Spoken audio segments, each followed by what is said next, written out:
সেলিম ভাই, আসসালামু আলাইকুম। ওয়ালাইকুম আসসালাম ভাই। কি অবস্থা ভাই? ভাই, অবস্থা বেশি ভালো না, আফসোস ফুরাইতেছে না।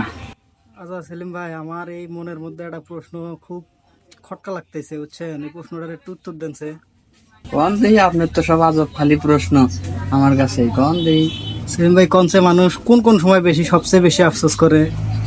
আফসোস ভাই, অনেক প্রকারের আফসোস আছে। সবচেয়ে বেশি যে দুটা আফসোস, সেটাই আপনার কাছে আমি বলি। সেটা হচ্ছে যে প্রথম আফসোস হচ্ছে এটা ফোন। আজকে একটা ফোন কিনবেন, এক সপ্তাহ কি 10 দিন পরে দেখবেন ঠাস করে একটা ভালো একটা মডেল বাইরে হয়ে গেছে গা। আর এই ফোন কেনার পরে ওই আফসোস আর গেছে না। আর দ্বিতীয় যে সবচেয়ে বড় যে আফসোস, এটা কথা মনে হইলেই মনে হয় যে পাগল হয়ে যায়, সেটা হচ্ছে গিয়া আচ্ছা। বিয়ে করছি, এই বছর গেতে না গেতে দেখি আর একটা ভালো মেয়ে। এই আফসোস আর কি কমু ভাই, আফসোসের শেষ নেই।